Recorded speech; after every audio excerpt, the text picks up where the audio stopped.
Hari ini panitia mengamanahkan kami untuk membahas kenali watak agar jiwa tenang ya. Ibu-ibu sudah tahu wataknya, Bu? Sudah tahu.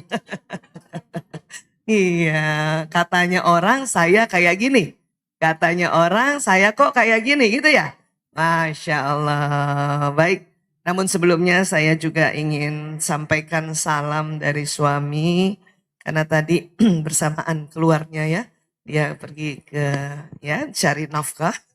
Saya berjuang ke sini ya. Jadi saya ingin perkenalkan ini suami saya. Namanya Dokter Priyanto Sismadi. Alhamdulillah. Ini foto masih muda, Bu. Kami menikah 9 Februari 1992 ya. Alhamdulillah. Ya, sama. Oh, sama juga sama sahabat saya di sana tuh Mbak Ida itu. Masya Allah ya. Ya, saya kenapa harus perkenalkan suami? Karena banyak yang menyangka Dahlan itu suami saya. Padahal Dahlan itu ayah saya. Jadi Aisyah binti Dahlan seperti itu ya.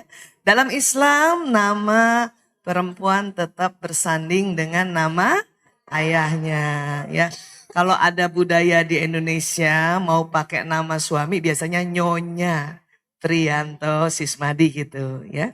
Sampai-sampai suami saya pernah tanya awal-awal dulu, kamu kenapa nggak pakai nama saya katanya. Ya memang begitu tuntunan Islam sampai meninggal pun nanti di nisannya nama ayah kan gitu. Kenapa begitu kata suami saya? Walau alam bisawab saya bilang. Namun yang saya paling tahu hikmahnya salah satunya adalah apabila ganti suami nggak usah ganti nama.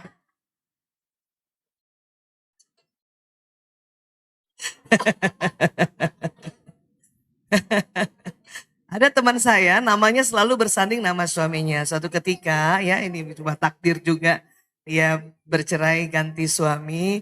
Cuman karena terkenalnya dengan suami yang lama, kalau ada acara, pembawa acaranya menyebut nama yang lama. Padahal dia datang sama suami yang baru. Itu mulai langsung gak enak nih. Itu salah satu hikmah dari jutaan hikmah. Kenapa nama kita tetap bersanding dengan nama ayah ya itu. Jadi slide pertama aja sudah ada informasi itu ya, sudah ada nasihat di situ. Baik, saya salam juga dari putra-putri kami. Saya punya anak 5, 4 laki-laki, 1 perempuan. Yang pertama Ananda kami namanya, ini karena bapaknya orang Jawa ya, Lanang. Yang kedua Prio, yang ketiga Kakung, yang keempat Jaler. Kalau orang Jawa ngertos ge, Lanang Prio Kakung Jaler. Artinya sami mawon. Laki-laki ya Bu? Iya. Satu lagi ya Bu. Nah, alhamdulillah dapat perempuan. Namanya Ragil ya. Iya, Masya Allah. Tapi nama Islamnya ini ya artinya kita tetap harus menggunakan nama Islam ya. Lanang itu yang Muhammad, Prio Ismail, Kakung itu Musa, Jaler Ibrahim. Dan Ragil itu Aisyah juga. Ya, alhamdulillah Lanang dan Prio sudah dokter, Kakung sedang koas kedokterannya, Jaler mahasiswa kedokteran dan Ragil juga baru masuk kedokteran. Alhamdulillah. Alhamdulillah. Jadi besok-besok kalau Ragil sudah dokter, Ibu kalau ke rumah cari dokter Aisyah. Aisyah yang mana gitu. Karena namanya juga Aisyah ya. Alhamdulillah, alhamdulillah. Ya. Baik, sekarang kenapa kita sering cerita tentang watak atau izinkan kami bercerita tentang jiwa dan watak dari sisi ilmu otak atau orang bilang ilmu neuroscience ya. Kenapa begitu? Karena para ahli dewasa ini karena ditemukan banyak alat mulailah selalu mempelajari otak manusia ini kayaknya sama, tetapi di dalamnya itu ada program-program yang berbeda. Ya. Dan kemudian kalau disebut jiwa, kira-kira ibu-ibu, teman-teman, sahabat-sahabat villa, kalau disebut jiwa, yang kebayang apa? Rasanya gimana jiwa itu? Ada kerasa nggak? Ada kerasa jiwa nggak di dalam diri kita gitu? Ya. Nah, kalau misalnya ibu jiwanya di mana? Ibu pegang yang mana? Oh gitu ya? Iya. Di sini nggak ada. Jiwa ibu kosong dong di otak. Baik. Jiwa itu meliputi semua program yang ada di tubuh manusia. Ya.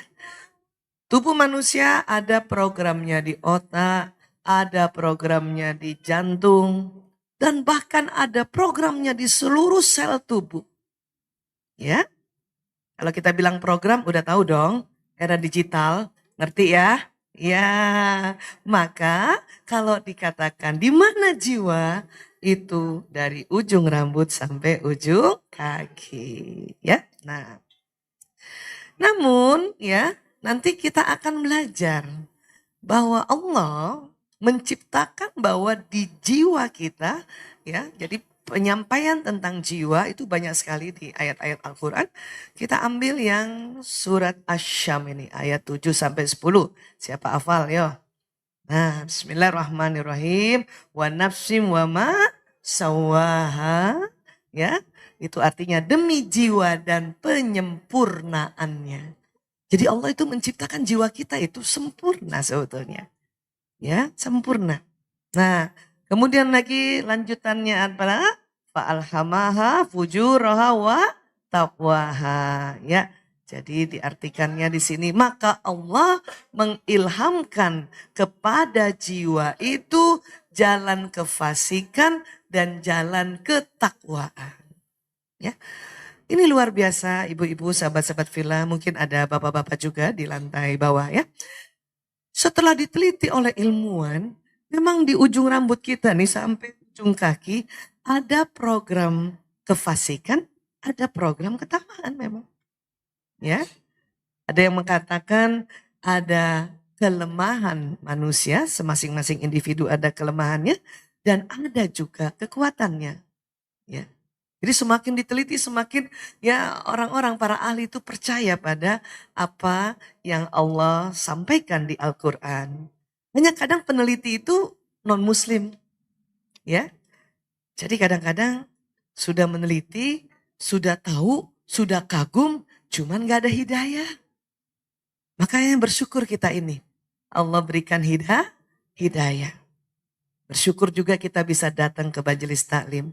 Mungkin ada saudara-saudara kita kepengen sekali hadir di sini, tapi nggak bisa.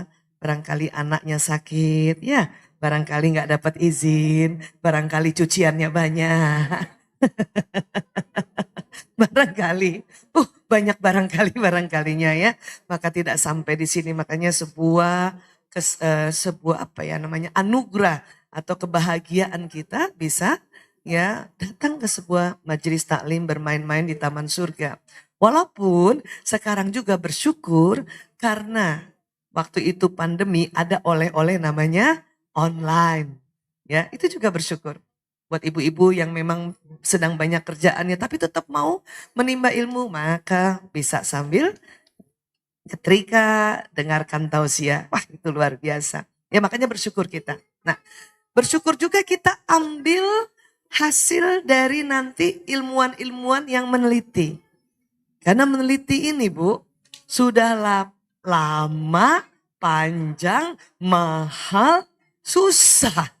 Ya, hari ini kita mengambil banyak penelitian dan semuanya ya para ilmuwan itu kagum kepada Sang Maha Pencipta, hanya tidak bisa syahadat. Ini lagi yang harus bersyukur kita bisa bersyahadat. Masya Allah. Ya, baik. Kemudian lagi Allah sampaikan di ayat 9-nya qad aflaha man zakkaha ya. Artinya sesungguhnya beruntunglah orang mensucikan jiwa itu. Ya Allah sampaikan beruntung. Bagaimana mensucikan? Ya tentu dengan ibadah yang Allah ajarkan, ibadah khusus. Ya. Kemudian ada muamalah. Ini barangkali kita masuk di kategori muamalah. Ini beruntung katanya. Jadi taklim itu adalah salah satu cara mensucikan jiwa. Makanya Allah sampaikan beruntung. Alhamdulillah ya Allah. Dan Allah juga sampaikan wa qad khaba man dassaha. Ya. Jadi sesungguhnya juga merugilah orang yang mengotorinya, ya. Memang di dalam jiwa kita ada jalan kefasikan dan ketakwaan. Itu juga diteliti oleh para ilmuwan. Nah, hari ini kita fokuskan pada watak karena watak adalah salah satu program jiwa. Maka kalau kita sudah mulai sedikit-sedikit belajar watak, saya yakin sudah ada yang pernah dengar ya atau baca buku watak. Tapi yang namanya ilmu harus diulang-ulang agar tambah faham. Sudah faham aja diulang-ulang biar sadar. Ya, sadar. Karena kalau baru tahu saja, cuman tahu, oh iya aku tahu watak aku gitu. Tapi nggak paham, apalagi nggak sadar. Ya, nah jadi kita akan belajar watak dan watak adalah bagian kecil dari jiwa. Diharapkan dengan bagian kecil itu walaupun kecil dan kita sudah tahu, sudah paham bahkan sadar, insya Allah jiwa kita tenang, jiwa kita bahagia insya Allah. Ya oke. Kalau anak-anak ya orang Betawi bilang dari sononya. Emang dari sononya dia begitu. Kagak bisa diubah kan gitu. Ada pernah ibu teman-teman kalau lagi ngobrolin temen. Ya, kesel sama seseorang. Terus kata temen, "Emang dari sono." Terus satu lagi bilang, dasarnya emang kayak gitu. Itu berarti bicara tentang watak. Ya, watak. Nah, watak ini sendiri sebetulnya genetik turunan. Ya, ini juga Allah sampaikan. Ya, di surat Al-Isra ayat 84. Ya. Qul kullu ya'malu ala syakilati. Farabbukum a'lamu biman huwa ahda sabila. Ya. Katakanlah wahai Muhammad. Jadi Allah minta ini diviralkan ayat ini gitu. Ya, setiap ada katakanlah itu harus cepat-cepat diviralkan kalau bahasa sekarang, ya. Bahwa setiap orang berbuat sesuai dengan pembawaannya masing-masing. Ya. Jadi watak itu pembawaan. Kalau nanti bahasa kedokterannya ya genetik. Ya. Nah, tapi Allah ingatkan, maka Tuhanmu lebih mengetahui siapa yang lebih benar jalannya. Artinya, kalau nanti kita sudah tahu watak kita, watak teman, watak suami, ya watak anak, watak orang tua, mertua, ya kita nggak boleh sombong dengan watak kita. Aku lebih bagus, nggak boleh kayak gitu. Karena Allah Ta'ala yang lebih tahu sebetulnya. Sampai sini sepakat dulu ya. Ini Al-Isra 84. Ini juga masih cerita tentang jiwa. Nah, kalau ruh bagaimana Bu Isa? Nah ini harus dibedakan nih, ruh dengan jiwa nih. Ruh bagaimana ruh? Allah juga sampaikan di lanjutannya di Al-Isra 85. Siapa hafal ini? Wa yas'alunaka anir ruh, qulir ruh min amri Rabbi. Ya. Wa ma utitum minal ilmi illa qalil. Qalil, sedikit. Ya. Jadi dan mereka bertanya kepadamu Muhammad tentang ruh. Jadi kalau ada yang tanya tentang ruh, jawabannya harus sama nih. Ini juga harus diviralkan. Ruh itu termasuk urusan Tuhanku, sedangkan ya kita semua manusia ini atau kamu diberi pengetahuan yang hanya sedikit tentang ruh. Tetapi yang sedikit itu kalau ilmuwan tuh diteliti. Dan sedikit itu menelitinya susah itu ruh itu. Ya apalagi kalau tahu banyak. Makanya ya nanti bedanya jiwa dengan ruh, memang ruh ini ya cuman sedikit ilmunya kita dan harus selalu ya berlandaskan Al-Quran dan Al-Hadis dan ijma' para ya ulama gitu.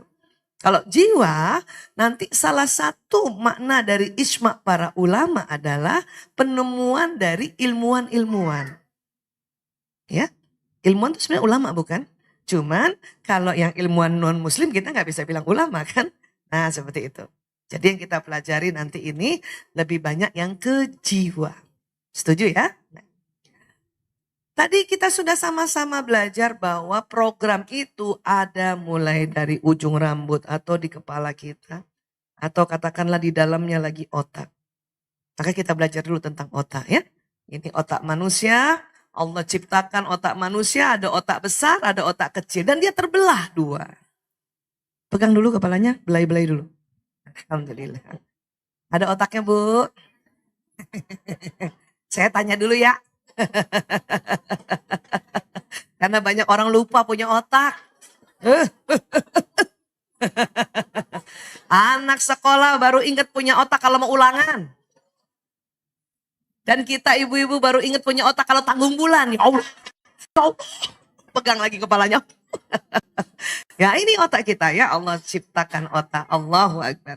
Ya. Ada kanan, ada kiri. Terbelahnya otak kita itu persis garis hidung ke atas. Coba rasakan gini, naik ke atas. Nah ini namanya gaya belajar kinestetik, harus ada gerakan. Nah gitu. Udah kerasa ya Bu? Iya. Dan gak ada kaitannya dengan rambut belah pinggir.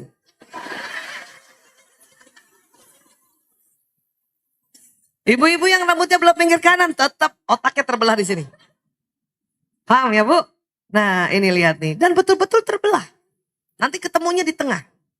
Ya, ini yang nyala lagi otak kiri nih, yang lagi ya ada cahayanya. Ini yang kanan, ya. Nah, itu dia terbelah betul-betul.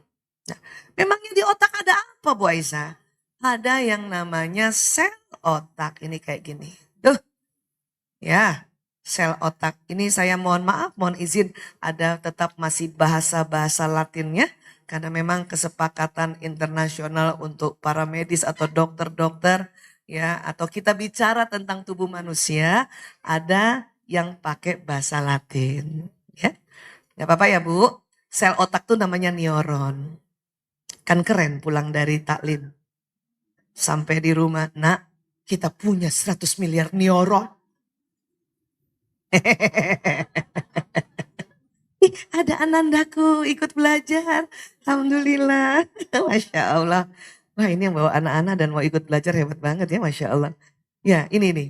Nah dan yang luar biasanya ya. Satu neuron itu kerjanya kayak satu komputer. Jadi berapa komputer di otak kita Bu?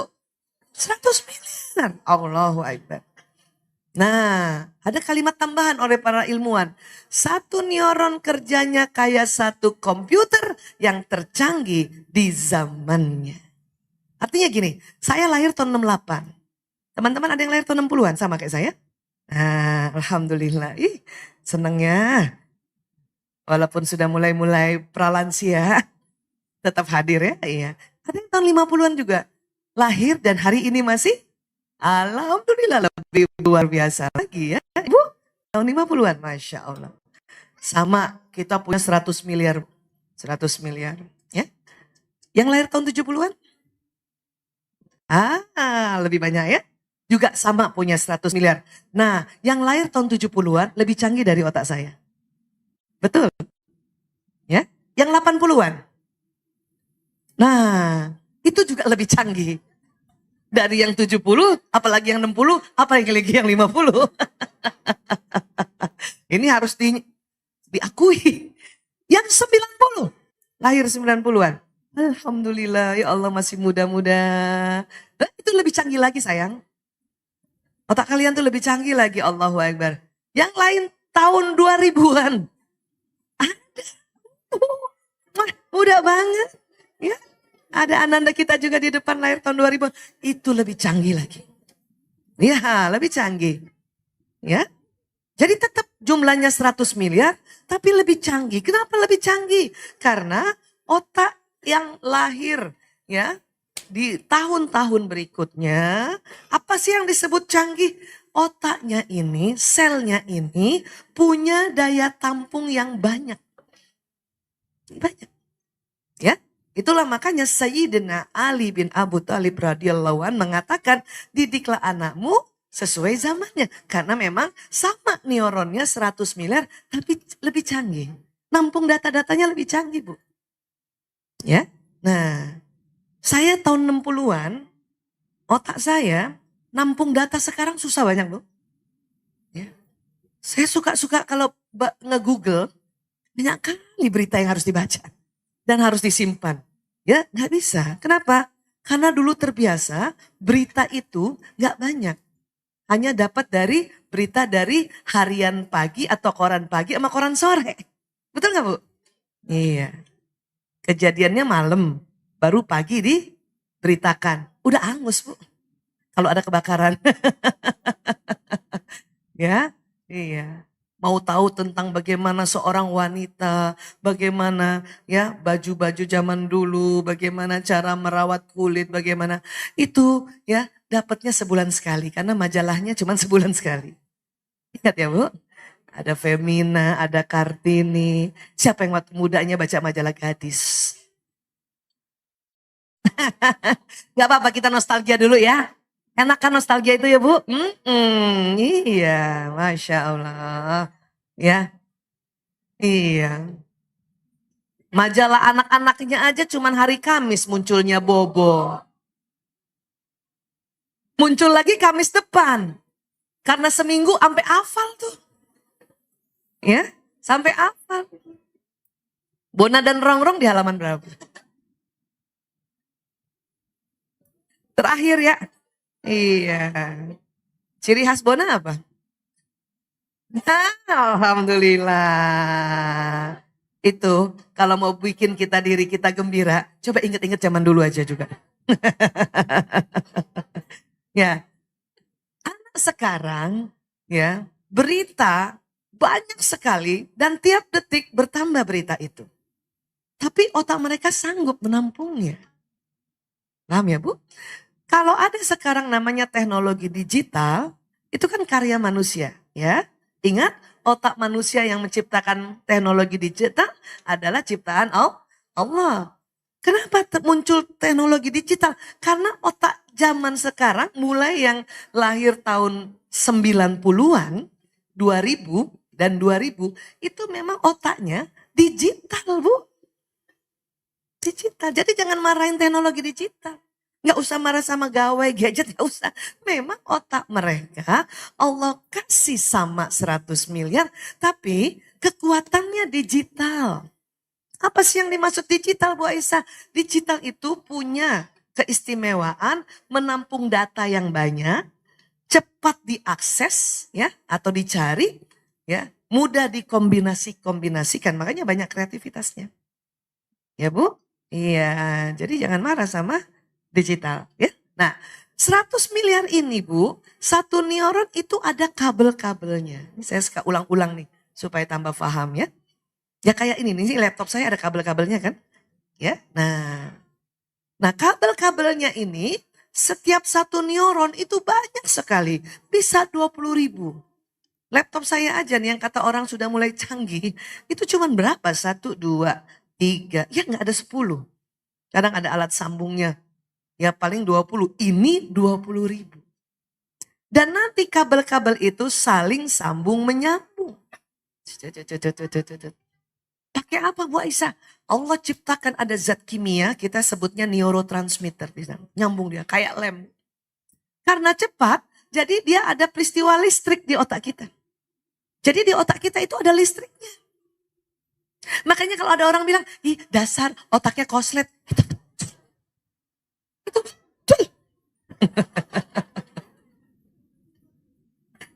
Pernah koslet otak ya Bu? Itu betul banget. Allahu Akbar. Ya ini. Nah, Bu Aisyah, kalau tersambung-sambung itu jadi apa sih? Kalau tersambung-sambung, satu, jadi membentuk memori. Saya datang di sini, udah lama saya soal nggak ke Cipaku soalnya. Udah lama banget. Ya, waktu ke Cipaku belum ada masjid waktu itu. Dulu banget. Masya Allah dulu banget ya. Nah, terus datang ke sini, tersambung otak saya. Oh, Cipaku, Masjid Darut Tauhid itu ada seperti itu. Oh, ada liftnya tersambung tadi. Gitu. Terus dari awal ketemu sahabat-sahabat itu tersambung otak saya. Walaupun belum dalam karena belum tanya nama. Karena kalau saya tanya nama dari ujung sana sampai sini sudah selesai waktunya.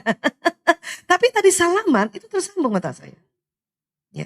Tapi masih tipis. Karena belum tanya nama, belum tanya di mana rumahnya gitu. Tapi ada teman-teman juga seperti yang depan tadi ada Mbak Emil, itu udah tersambung dulu-dulu otak saya gitu. Jadi waktu ketemu lagi nambah lagi sambungannya. Ya, di ujung sana udah ada teman saya Mbak Ida. Itu udah tersambung saya otak saya bertahun-tahun ya. Jadi segian banyak, saya langsung kelihatan mukanya dia. Karena otak saya sudah tersambung gitu. Karena otak ini sambungnya berulang-ulang. Terjadi murojaah di otak kita. Agar memorinya, ingatannya semakin kuat. Itulah belajar harus diulang-ulang. Kadang baru satu kali tahu, itu cuma tahu. Ya, baru know gitu. Baru maklum. Kalau diulang-ulang jadi understand. Kalau bahasa Arabnya mahfum. Paham ya? Nah, makanya mengapa apa-apa kita harus ulang-ulang ya. Nah, apa juga di dalamnya? Di dalamnya juga ada yang sudah ada data-datanya dari Allah dari awal. Termasuk watak tadi. Watak. Jadi watak kita udah ada di otak kita, Bu. Ya. Di bagian mana Bu Aisyah di sini? Coba pegang dulu belakangnya sini. Nah, di situ sudah ada wataknya kita masing-masing. Ya. Kalau bicara watak nanti bicara apa? Bicara jenis hasratnya dan di sini juga ada kekuatannya dan ada kelemahannya. Itu makanya tadi disampaikan ada jalan kefasikan dan ada jalan ke takwa. Paham ya Bu? Jadi sudah ada. Mana sih Bu Aisyah? Boleh nggak lihat? Nah ini kita lihat ya. Jadi watak itu ada di daerah sini nih Bu. Nih. Ya, nggak usah dihafal nama-namanya ya, yang penting tahu aja. Makanya ibu pegang aja gitu. Nah, kalau watak ibu lagi angot, bacain salawat di sini. Allahumma sholli wa sallim ala sayyidina Muhammad. Kalau angot tuh kenapa? Berarti program jalan kefasikannya yang nyala. Kelemahan yang nyala langsung tutup lagi. Allahumma sholli wa sallim ala sayyidina Muhammad. Makanya mengapa kita perlu juga membelai atau sangat perlu membelai anak-anak bagian kepalanya. Yang di tengah ini ada watak dan bakat. Kalau ibu merasa bakatnya terpendam, belai-belai lagi sininya Bu. Bacain salawat ya Allah. Kayaknya aku ada bakat terpendam nih. Allahumma sholli wa sallim ala sayyidina Muhammad ya Allah. Rabbi zidni ilman warzuqni faman. Nyalain Bu. Nyalain. Saya kira mulai sekarang jamaah ya DT. Mulai sekarang dan seterusnya. Kalau ada yang begini-begini, berarti lagi angot. Kita temui misalnya ya. Ada di bawah, ibu lagi begini-gini nih. Sambil baca salawat. Oh, lagi angot itu tabiatnya. Paham ya? Iya. Terus Bu Aisyah, watak bisa berubah? Tidak bisa. Programnya sudah ada di situ dengan kekuatan dan kelemahannya. Tetapi watak bisa dibentuk. Dengan apa? Dengan ilmu, dengan nasihat, dengan belajar prinsip-prinsip kehidupan. Ya, memangnya kalau belajar ilmu, kita taklim, ada nasihat, ya, pengaruh dari orang tua, pengaruh dari lingkungan, itu di otak mana? Otak depan. Jadi sini. Coba pegang lagi dahi. Nah, ya. Kalau udah banyak taklim ilmunya lupa, baca lagi salawat. Allahumma sholli wa sallim ala sayyidina Muhammad. Kadang kita udah banyak ilmunya di sini, ya tiba-tiba hang sementara. Sering begitu otak, kan kayak komputer. Ya, pernah ibu lihat komputer hang gitu? Nah, nggak boleh dipaksa kan? Udah biarin aja dulu, ya biarin aja dulu dia, ya lagi restart, ya biarin aja dulu, jangan dipaksa. Usah gituin. Diamin aja dulu ya. Sama kalau juga ibu lagi hang ilmunya, istirahat aja dulu. Ya, nggak usah maksa dan nggak usah juga berlara diri. Aku kok yakini udah sering taklim tapi lupa. Nggak usah juga begitu. Berarti ibu sedang capek. Udah istirahat aja. Ya. Karena apa? Karena ya otak kita ini penuh. Ya, penuh. Jadi yang di depan itu nanti isinya prinsip-prinsip hidup kita. Prinsip hidup kita ad-dinul Islam. Ad-dinul Islam kita harus pelajari sedikit demi sedikit, ulang-ulang, sedikit-sedikit, ulang-ulang. Kan gitu. Ini masuk di sini nanti. Ilmu pengetahuan. Misalnya Bunda sesuai misalnya ya sekolah atau kuliahnya. Saya di kedokteran berarti saya ada banyak juga di sini tentang kedokteran. Ya, nasihat. Nasihat dari orang tua, nasihat dari kakek nenek. Ya, nasihat dari ibu guru. Nasihat dari teman-teman juga. Teman-teman suka ngasih nasihat kan? Iya, nasihat dari guru-guru kita. Baik di taklim maupun di sekolah, masuknya di sini. Ya. Pola asuh kita, ya, budaya kita. Siapa orang Bugis di sini? Bugis, orang Bugis. Ada? Oh, ada orang Bugis. Oh, sama sama saya tuh. Bapak saya orang Bugis, ya. Jadi saya udah mulai tahu tuh kira-kira otaknya ibu kayak mana. Apalagi kalau bapak ibunya Bugis. Oh, udah ngerti saya di sini. Siapa orang Jogja? Jogja. Yeah. Saya juga ngerti tuh otak ibu gimana. Karena budaya Jogja yang lembut, halus. Beda sama orang Bugis kita ya. Ya. Begitu juga yang Medan. Begitu juga yang Madura. Begitu juga yang lain. Itu masuk di sini. Ya. Lingkungan waktu kita mulai lahir, mulai TK, mulai SD itu masuknya di sini nanti. Ya. Pekerjaan. Ya, pekerjaan. Saya ngurus narkoba, Bu. Ilmu kenarkobaan saya ada di sini nih, Bu. Ya. Karena lama saya ngurus narkoba sudah sejak 98, alhamdulillah jadi sudah 25 tahun. Karena cukup lama di otak saya, jadi kalau ada pasien, saya udah tahu ini mabok ganja. Gitu. Dari jauh udah tahu tuh, Bu. Nyimeng nih. Nyabu nih. Wah, gitu. Ya, itu karena pekerjaan. Jadi ilmunya di sini, otaknya sini. Ya. Pasangan hidup. Tadi kan kalau yang nikahnya 92 paling nggak udah 31 tahun bersama kan. Hafal juga saya tuh tabiatnya suami. Ya, dan itu masuk di sini. Ya. Terus ternyata kita sering juga belajar dari watak orang lain. Watak teman, watak bapak, watak ibu. Walaupun memang genetik, tapi kan kita nggak tahu genetiknya dari bapak apa ibu kan gitu. Ya. Dan yang disebut genetik ini yang ada di sini itu bukan hanya dari bapak ibu kita, tetapi dari kakek nenek yang sampai 7 ke atas. Leluhur Bu kalau ke atas, ke bawah yang turunan. Kalau ke atas leluhur. Termasuk wajah kita, badan kita semua. Itu dibawa oleh gen. Ya. Yang mana itu Bu Aisyah gen itu? Ya, gen itu ya bentuknya ada di sini enggak ya? Oh, ini dia. Pernah belajar ada namanya kromosom XX pada wanita, laki-laki XY. Bentuknya tuh kayak gini, Bu.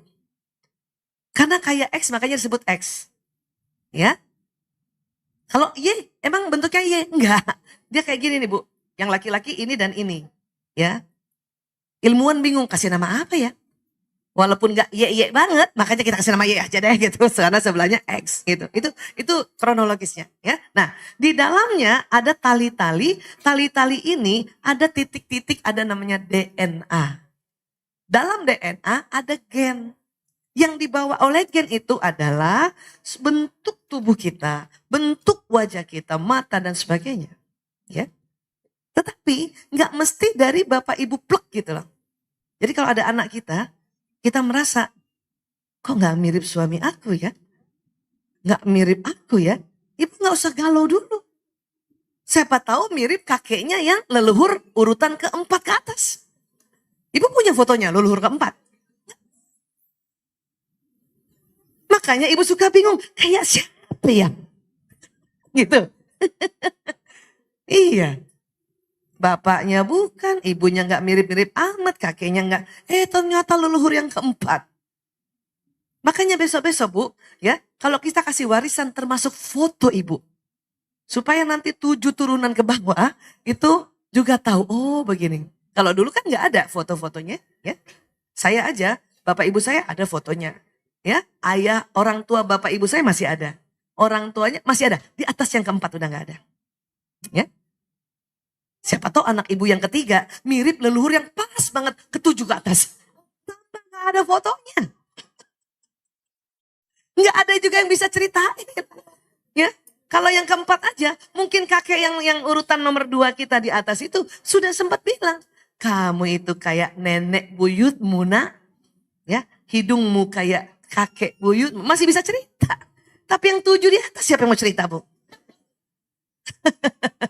Ini semua ada di sini. Termasuk watak, termasuk bakat. Ini ada di sini. Siapa yang anandanya lebih dari satu, Bu? Iya. Ada nggak anandanya yang ini kayak aku banget wataknya? Ada ya? Ada juga bapaknya nih, bapaknya nih, bapaknya. Dan anehnya para istri, kenapa kalau sebut suaminya bapaknya nih? Mukanya tuh, mukanya tuh, kenapa ya? Saya termasuk loh. Iya. Ini ada kejengkelan apa sama suami? Allahu Akbar. Astagfirullahaladzim.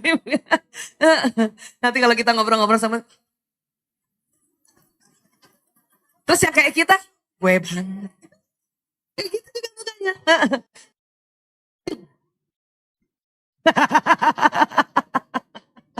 Mulut lancip. Paham ya Bu? Iya, itulah perempuan. Ya, selalu mau lebih baik daripada suami. Padahal suami jembatan surga kita. Allahu Akbar ya. Saya juga dulu begitu Bu, jangan salah Bu. Tahun 2006 aja saya baru mulai berubah karena baru mulai belajar otak laki-laki. Kan sering dengar sharing kami ya. Iya, siapa yang sudah mulai berubah setelah tahu bahwa otak laki emang kayak gitu? Ya, iya. Sampai disangkanya, Bu Aisyah bela bapak-bapak. Bukan bela bapak-bapak, justru bela ibu-ibu. Dengan tahu otak laki-laki, ibu nggak baper. Demi Allah Bu, kalau kita nggak ngerti otak laki-laki, sampai seumur hidup kita baper. Dan selalu merasa, barangkali kalau ganti suami akan beda. Enggak.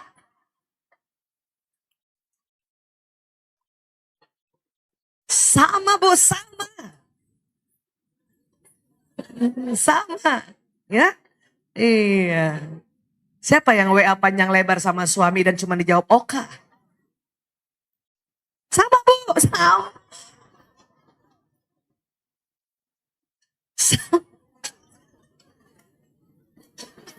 Anak laki-lakinya siapa yang sudah mulai kos atau lagi di luar kota? Ibu ya, WA dia cuma jawab iye doang. Atau jempol gini. Saya baru tahu 2006, kenapa begitu? Karena laki-laki ngomongnya sedikit. Otak laki-laki Bu, itu cuma di otak kiri belakang. Coba pegang otak kiri belakang Ibu. Tuh laki-laki cuma di situ otak bahasanya Bu. Perempuan di mana Bu Aisyah? Kiri belakang sama kanan belakang. Coba pegang Bu.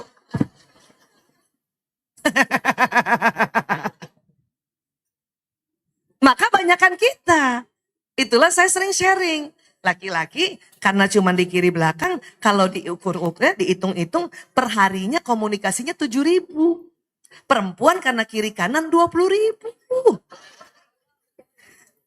Makanya jangan heran kalau laki-laki walaupun dia nggak tahu berapa jumlah kata-katanya, bawah sadarnya menuntun untuk irit kalau jawab WA.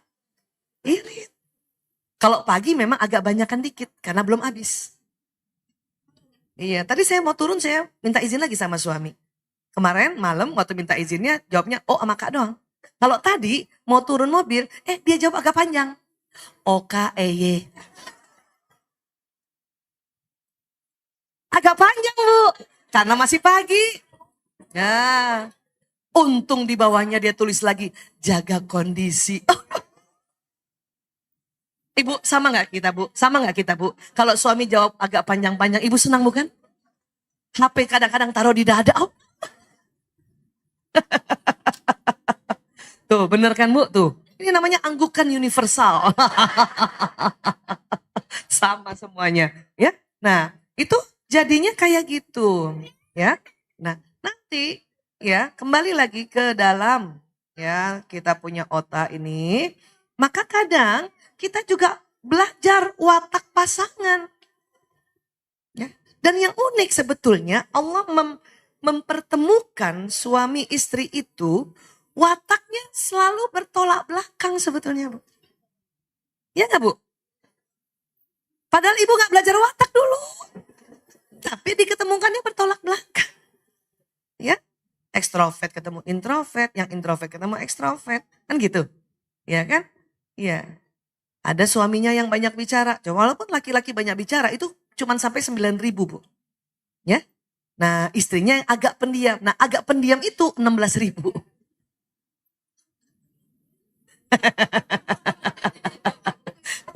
Tetap lebih banyak kan? Iya. Paham ya Bu? Iya. Nah, jadi kita nanti kalau semakin lama berumah tangga terasa bahwa watak pasangan kita juga ada di dalam diri kita, itu masuknya di sini. Tapi watak asli kita tetap di sini. Sampai sini bisa paham? Kalau kita bikin ininya kayak gini. Nah, gitu. Ya. Nyala terus tuh. Watak kita tuh nyala terus, Bu. Cat. Tapi karena ada ilmunya, ada nasehatnya, ada belajarnya, maka ya watak bawaan diwarnai dengan ilmu dan segala hal yang di otak depan. Ini. Bisa paham ya, Bu?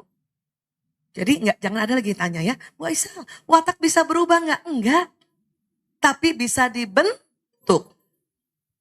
Ya, watak bentuk. Saya termasuk orang damai. Yang sedikit-sedikit terserah.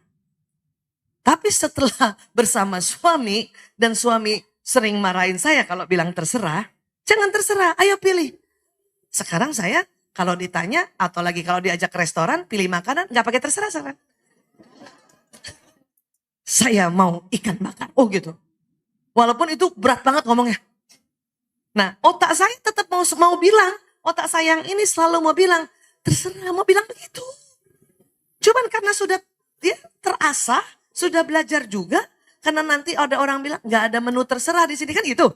Makanya saya mencoba untuk sebentar, saya cari dulu ya. Nah itu nyari ikan bakar, gitu. Sudah mulai kayak gitu. Tapi waktu umur kita masih muda, apalagi masih TK, SD atau remaja, itu watak dasar masih sangat-sangat terlihat. Kalau udah usia kita kayak gini, mulailah terbentuk. Paham ya? Ya, sekarang kita tes watak kita, setuju? Setuju, ya. Sebetulnya tes watak itu banyak, ya. Namun kita coba dulu, ya. Ibu pernah belajar otak kanan kiri nggak? Nah, nih, coba pegang kanannya dulu, Bu. Otak kanan kita ini, Bu, Allah ciptakan untuk satu, mempelajari warna-warni atau melihat warna-warni di kanan. Ya, kanan. Kanan juga ini untuk apa? Membayangkan sesuatu tuh di kanan. Berimajinasi di kanan. Irama atau musik di kanan. Ya, bermain di kanan. Teknologi di kanan. Bergerak di kanan. Ya. Keluar rumah itu di kanan, Ya. Kiri, pegang dulu kirinya. Ya. Kiri ini otak analisa. Ibu kalau suatu ketika mikir, kok gitu ya? Loh kok gitu ya? Apa iya yo? Itu berarti otak kiri ibu yang lagi kerja. Paham ya? Iya. Hitung-hitungan, 2 tambah 2 berapa Bu? Nah, otak kiri ibu yang lagi kerja itu. Bahasa juga kiri. Tapi perempuan Allah kasih kelebihan, kiri dan kanan. Asik ya? Masya Allah. Ya makanya kalau ada nih pasien ya, kalau misalnya dia stroke, dia lumpuh di kiri pada laki-laki, makanya laki-laki nggak bisa ngomong. Kalau lumpuhnya di kanan, masalahnya di kiri. Karena kan otak tuh miring gitu ya, dia nggak bisa ngomong tuh. Tapi perempuan ya stroke misalnya sumbatannya di kiri masih bisa ngomong pakai kanan. Sumbatannya di kanan masih bisa ngomong juga. Itulah perempuan. Berbahagialah Bu, alhamdulillah. Ya Masya Allah. Ya alhamdulillah lagi jangan sampai stroke. Paham ya Bu? Nah sekarang ya jadi menurut dokter ya Roger Wolters-Perry seorang neuropsikologi dia yang menemukan ini. Jadi ilmuwan nih Bu, kalau berniat untuk meneliti sunnatullah, Allah kasih petunjuk. Petunjuk untuk ya meneliti. Bukan hidayahnya ya. Kalau hidayah nanti cenderung pada dia mau ya Tuhan Allah. Bersyahadat. Bernabi Muhammad SAW. Ya. Nah Roger Wolters-Perry inilah yang nanti mengatakan bahwa kanan tuh imajinasi, ide, intuisi, khayalan, warna, gambar, rileks, bermain, bergerak, benda, musik, ya, teknologi, sintesa itu mengambil hikmah, ya. Kiri, ya, ini bahasa, angka, hitungan, logika, rasional, detil, teratur tuh kiri, ya. Urutan, fakta, disiplin, syair lagu, analisa tuh kiri. Nah, kita bisa menganalisa, kita juga bisa kita bisa juga relax. Ada tambahannya lagi, mau tambah lagi nggak? Ya masih 10:30, masih ada waktu nih.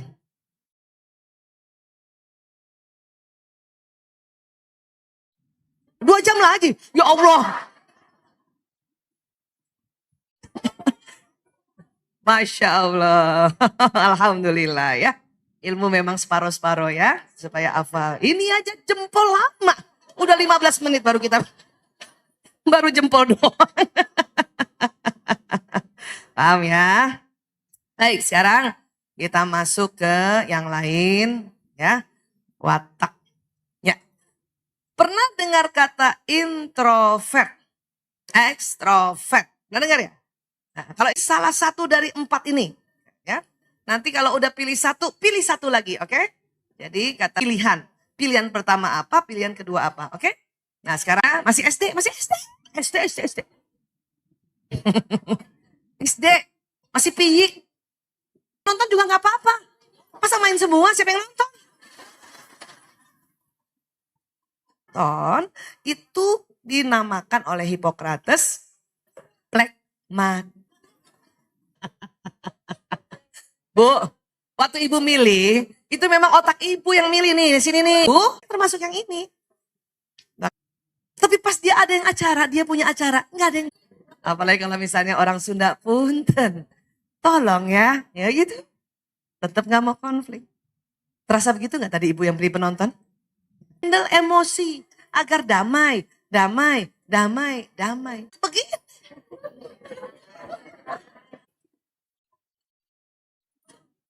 Bangun subuh susah. Betul, saya sudah tahu ya. Saya buat kalau subuh misalnya satu ketika subuh 4.30 jam 4 itu makanya di HP ada alarm per 5. Karena apa? Karena ya jangan ibu bilang malas. Malas ini anakku. Nah alarm aja secara teknologi ada. Karena saya berseberangan dengan suami menonton sakit kepala nggak bisa loncat. Ya. Ibu-ibu yang lain, oh bisa. Loncat langsung bisa. Orang damai ini adalah nih ya. Pada saat, bentar ya. Kok loncat nih. Bayi orang plekmatis kayak gini mukanya. Ya. Mukanya dari awal aja udah terserah. Jarang nangis. Tidur aja terus. Ada yang pernah nggak punya anak kok kayaknya nggak ada suaranya nangisan ya. Itu tipe yang damai bu. Pampersnya penuh, tenang aja dia. Itu tipe damai. Karena ada bayi yang baru sedikit basah aja udah gelisah. Ya, ini begini bang. Ya saya kecil gini kali ya. Terus waktu bayi, ya kekuatan bayi plekmatis santai, tenang, senang, tidak menuntut, lebih sering tidur, mudah menyelesaikan diri. Ya, oh ini ada 2 kali tidak menuntutnya ya. Nah. Tapi ingat, dari sejak dalam rahim, watak itu sudah Allah ciptakan, sudah ada. Ada kekuatan dan ada kelemahan. Maka bayi aja udah ada kelemahan, bayi plekmatis nih. Apa kelemahannya? Lamban respon, cuek, tidak tanggap, ada pemalunya juga gitu. Menurut saya bukan lamban respon, itu karena terlalu damai. Paham ya? Iya. Pas remaja, pas anak-anak, ya kekuatannya mudah dihibur. Anak damai kan mudah dihibur kan? Ya. Besok lagi ya nak ya. Iya bunda. Itu ya. Mengamati yang lain, dia suka ngamatin. Mudah setuju. Mana tadi yang orang plekmatis? Ya kan? Setuju kan? Paling enak rapat sama orang plekmatis. Langsung setuju. Setuju. Terus kekuatannya dapat diandalkan. Diandalkan kenapa? Orang plekmatis senang mengerjakan pekerjaan yang monoton. Kalau dikasih tanggung jawab pekerjaan misalnya, ya suruh isi galon. Dan anak-anak plekmatis itu senang banget itu. Makin dia monoton, makin mahir, makin senang dia. Tiba-tiba disuruh ya Nah, besok jangan galon ya, angkat jemuran. Oh, panik tuh, Bu. Dia harus beradaptasi dulu. Ya, oke. Nah, kelemahannya apa? Menghindari kerja memang. Ya, bukan malas, mau damai. Karena hasratnya damai. Terus ini kelemahan kita nih, menunda-nunda. Terlalu mengalah. Mengalah tuh bagus, kalau terlalu jadi kelemahan. Ya, ya. Karena terlalu mengalah dianggap penakut. Ya, kabur yuk. Misalnya dulu tuh saya waktu SD diajak kabur sama teman-teman. Ah, gue di sini aja dah. Kenapa? Capek kabur. Orang kita pengen tidur-tidur. Ya capek lah kabur. Terus kata teman, mengangkut aja loh. Ya. Nah, bahayanya anak yang tidak diajarkan dari kecil tentang watak, ya, dan tentang bahayanya. Inilah watak yang paling gampang ditekan oleh teman sebaya. Karena dia nggak enakan, dibilangin penakut, ya udah deh gue ikut, gue di belakang ya, gitu sering, ya. Nah ini hati-hati, ya, karena diam-diam keras kepala juga dia. Nah ini saya diam-diam nih keras kepala, apalagi kalau disuruh suami, memang kayaknya diem tawadu gitu, padahal keras kepala. Nah kalau punya anak seperti ini, pantang dikerasin, makin keras dikerasin makin keras. Ya, ini memang orang damai, pendekatannya dengan damai. Ya, ini anak pragmatis tuh lihat, makan aja tidur Bu. Ada punya anak kayak gitu? Ibu pernah begitu lihat anak kayak gitu? Makan tidur. Kenapa? Karena dia nggak bisa bilang sama ibunya aku udah kenyang, nggak bisa, nggak bisa. Kan dia kan penurut kan, penurut orang damai kan? Iya, tahu-tahu udah tek aja, ya. Ya tergantung ibunya nih tega banget nggak nih. Ada juga ibu yang nggak tega kan, ih kasihan udah tidur, udah nak, udah nak. Ada juga ibu-ibu yang watak lain tuh. Ya, bangun, bangun, bangun. Apa ini? Ya, kasihan ya. Nah, waktu remaja dia punya kekuatan pendengar yang baik. Memang tetap santai. Banyak temennya. Karena dia orang damai, ya. Menengahi masalah. Jadi kalau kata suami saya itu muka saya selalu tempat orang mau curhat. Ya, kenapa? Karena memang penengah, ya. Banyak akalnya, tapi dia diam-diam aja, nggak mau pamer-pamer gitu ya. Memimpin kalau terpaksa. Nah inilah waktu pas nggak dipilih, alhamdulillah ya Allah, bisa sujud syukur dia. Ya, nah, kelemahannya adalah sulit mengambil damai. Ya, sampai besar pun damai. Saya begini. Ya. Makanya kalau rapat, ada 5 yang ikut rapat, ya, pemimpin. Ya kalau masih 5, kalau 200 gimana? Ya, makanya tipe ini harus belajar sedikit berani ambil keputusan kan gitu. Ya. Tidak antusias. Saya kadang-kadang udah kalau capek banget ya, diajak kemana pun mungkin terbaik tempat itu, enggak lah saya di rumah aja gitu saya. Ya. Kemudian terlalu kompromis, ya, tidak mau melibatkan diri, ini tadi suka menunda-nunda dan keras kepalanya sampai besar pun keras kepala. Mudah-mudahan setelah rajin taklim mengerti bahwa keras kepala itu bahaya. Ya, nah sampai sini bisa paham ya? Nah, ini orang plekmatis. Tips orang tua yang punya anak plekmatis, saya juga punya anak 5, nomor 4 yang plekmatis, ini jaler. Wah anak saya jaler ini dari kecil damai banget bang. Ya, ngalah terus sama kakak-kakaknya ya. Sayangnya dia anak keempat, jadi disuruh-suruh terus sama kakak-kakaknya ya. Ya, ajari untuk memiliki tujuan dan target. Saya saja sampai sekarang selalu belajar apa target saya, apa tujuan saya. Walaupun gak banyak-banyak, 3 saja saya ajarin. Ya, karena anak saya selalu terserah ini. Apa tujuanmu nak? Ya, dia sekarang di kedokteran semester 5. Dia bilang aku mau ikut CIMSA. CIMSA itu satu organisasi untuk ke luar negeri sebagai medical student. Saya ajarkan apa tujuannya nak. Ya, suruh 3 gitu. Nah berarti kalau udah bisa berarti tips kita jadi orang tua udah bagus untuk membentuk watak ini gitu. Ajari untuk bergerak lebih cepat. Tapi nggak usah sambil marah. Cepetan, cepetan, cepetan. Nggak usah, Bu. Ya, cepat sedikit ya nak, cepat sedikit. Ya, ayo nak dipercepat nak, dipercepat kan. Asik kan kalau gitu ya. Ajari untuk menangani masalahnya sendiri. Watak ini kalau nanganin masalah orang jago. Tapi pas dia kena masalah tidur.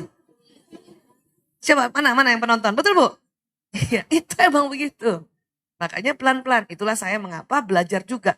Kalau saya ada masalah diri saya, apakah itu masalah suami, anak, ya, atau masalah orang-orang yang sudah berkumpul di otak saya belajar untuk merilisnya atau membuangnya untuk tidak ditaruh di sepenuhnya di otak. Karena nanti capek sendiri. Itu belajar, ada belajar. Ya, sampai sini udah paham Bu?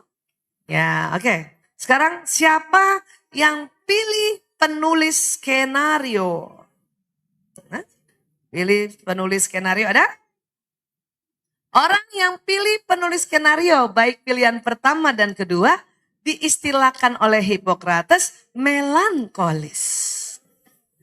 Hasratnya sempurna, ingin mengerjakan semuanya dengan sempurna, ciri khasnya pemikir. Pemikir, apa-apa dipikirin, betul Bu? Apa sih bedanya pemikir sama pengamat Bu Aisyah? Jadi gini, pemikir pengamat persamaannya adalah waktu dia lihat, dia pikirkan. Pengamat juga mikir. Pemikir juga mikir. Misalnya, ibu melihat layar ini miring. Yang pengamat waktu dilihat, dia mikir, kok miring ya? Yang pemikir juga gitu. Waktu melihat, dia mikir, kok miring ya? Itu persamaannya. Perbedaannya, pengamat setelah tidak diamati, nggak dipikirin tuh miringnya lagi. Pemikir, sudah dia pulang, masih dipikirin. Tadi kenapa miring layarnya ini? Itu pemikir. Paham tentang ini?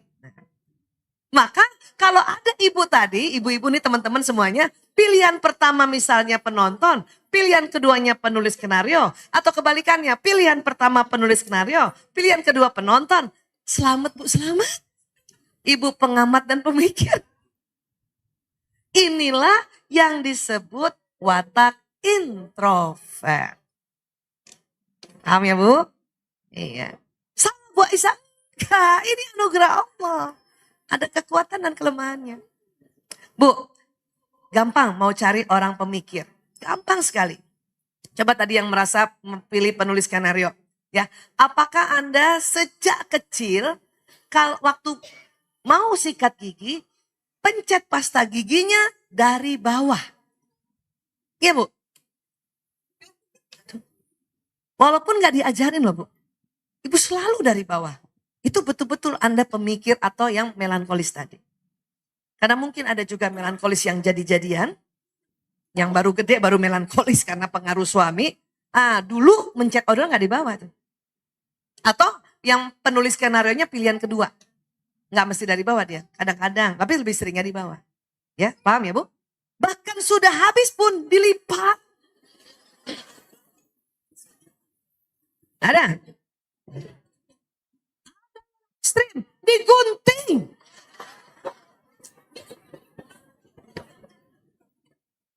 Ambil dalamnya. Allahu Akbar. Bu Aisyah, apakah itu orang pelit? Bukan. Hasratnya apa tadi? Makanya selalu berpikir sempurna habisnya. Wah. Ini biasanya orang melankolis yang kasihan kos-kosan uangnya belum datang. Watak lain juga bisa gini, ngikut. Terutama kalau pasangannya yang begini. Cuman gak kuat biasanya. Makanya ada pasangan yang ini pasta gigimu, ini pasta gigiku. Karena biasanya pasangannya yang berantakan. Yang pencet di tengah, yang pencet di atas. Nanti istrinya yang watak begini, betulin lagi. Ya. Tipe inilah juga yang sabun batangan kecil nggak dibuang, ditempel sama sabun batangan. Iya Bu.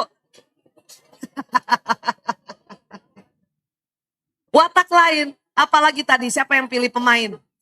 Oh, dia nggak bisa tuh nempel-nempel begini. Buang, ngapain sih? Iya benar kata ibu, iya benar, iya benar. Ya, watak melankolis inilah sabun cair, sampo cair, habis dituangin ke bawah kepalanya atau diisi air dikocok-kocok.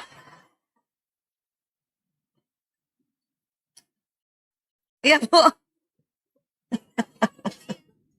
Karena apa Bu? Sempurna habisnya. Bagus, bagus lah Bu. Tapi jangan paksakan anak ibu yang bukan watak begini harus begini. Jangan paksakan. Karena dia akan stres. Ya, ibu saya tuh dulu begini. Saya disuruh tempel sabun nih nggak bisa-bisa Bu. Nggak bisa, gimana caranya?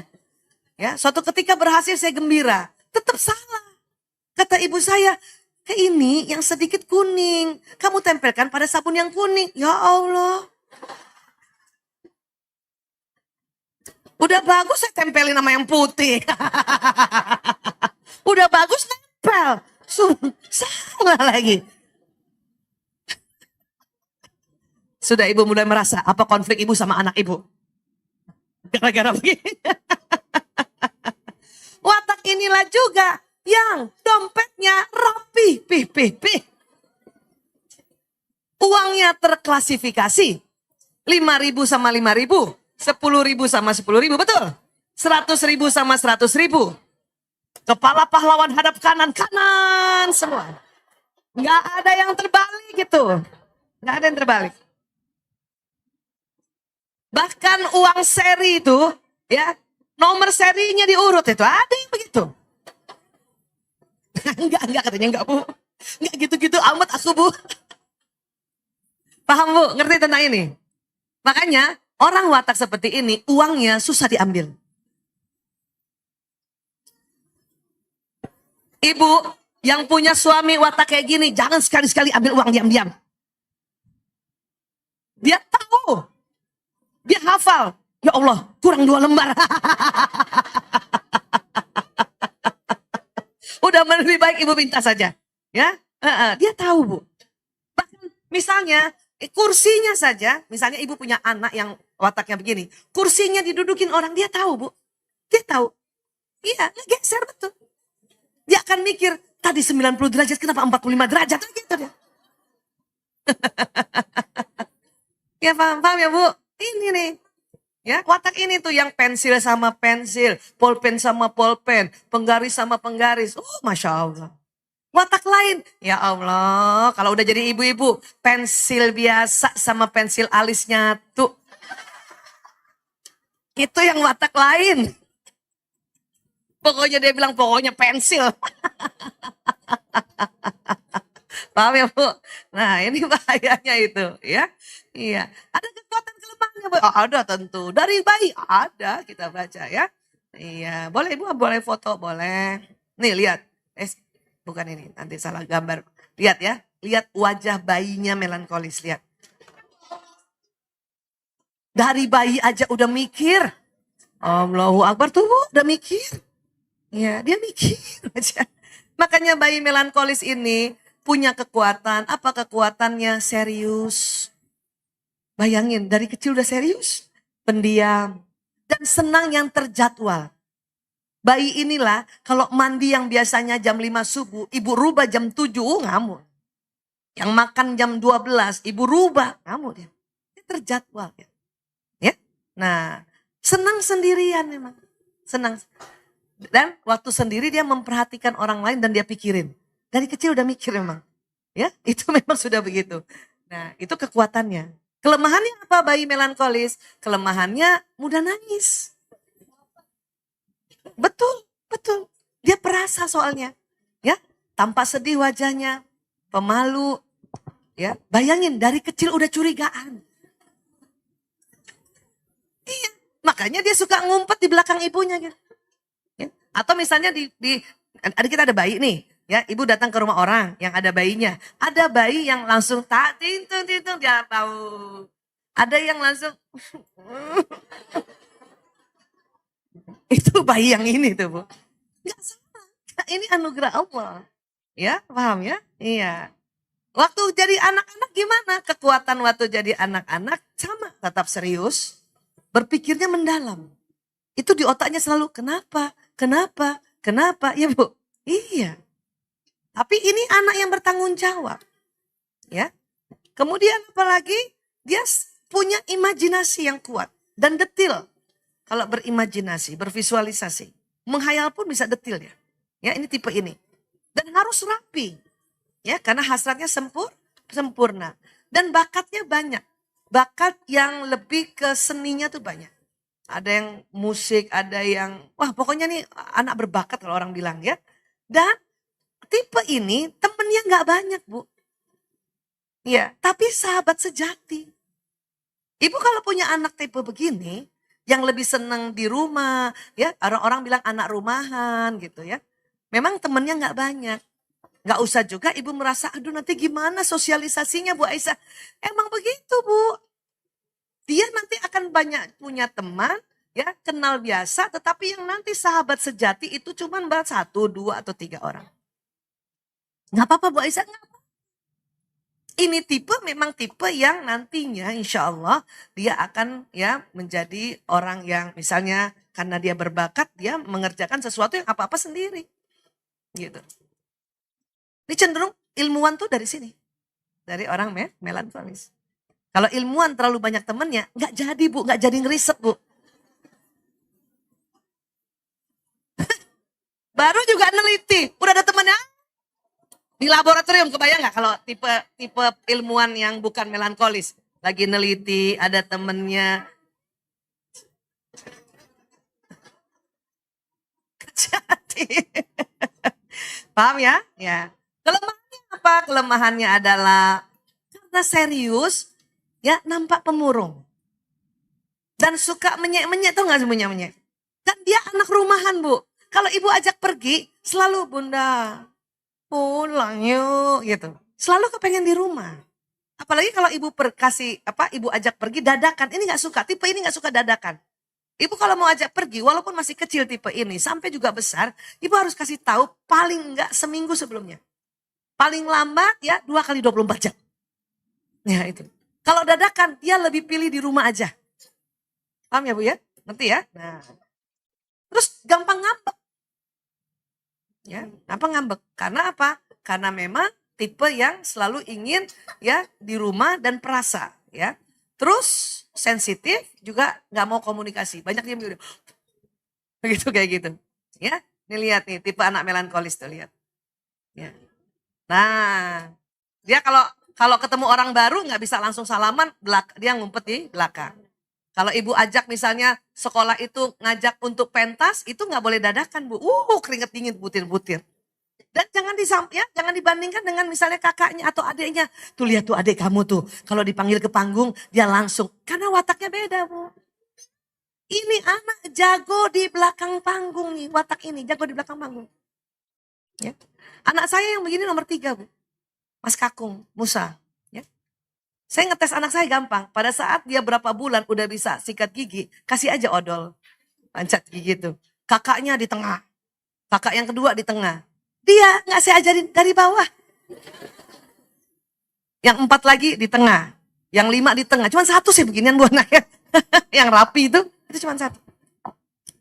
Waktu SD suatu ketika dia bilang sama saya begini. Bu, besok nonton ya aku pentas. Wih, seneng banget saya. Tumben-tumbenan dia pentas.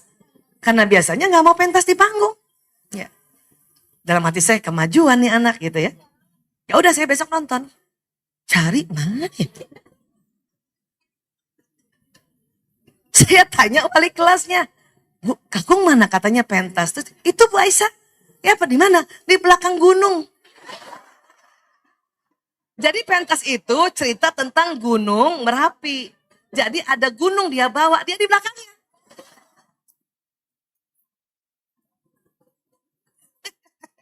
Terus saya samperin dari belakang, dia sambil pegang gunung, ibunya di situ. Ya. Nah, gunung Merapinya ini dia bikin efek bahwa selendang saya merah, yang merah, dia digini. Itu buat dia bangga banget. Saya sudah membuat sesuatu, walaupun gunung ini kertas kayak berapi. Tapi di belakang, Makanya waktu TK kalau disuruh tampil, pilihannya yang jadi pohon. Itu anak melankolis. Oh ya Bu, untung dulu saya udah belajar. Kalau enggak saya pasti membandingkan lagi dengan yang lain. Paham ya Bu? Kalau MC udah berdiri ada pesan sponsor tuh.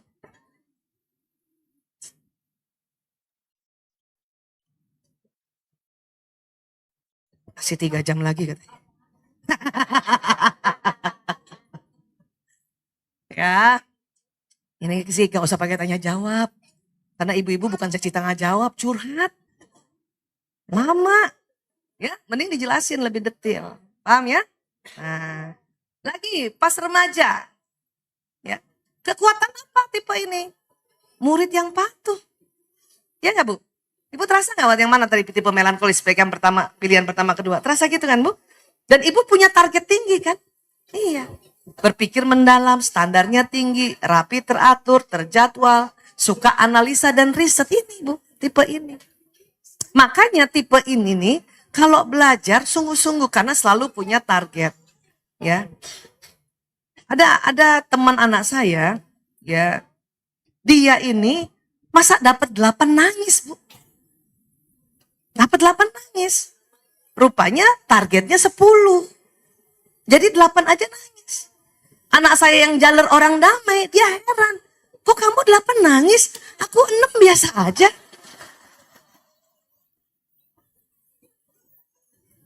Karena buat orang damai 6 aja syukur. Dia heran temennya yang 8 nangis.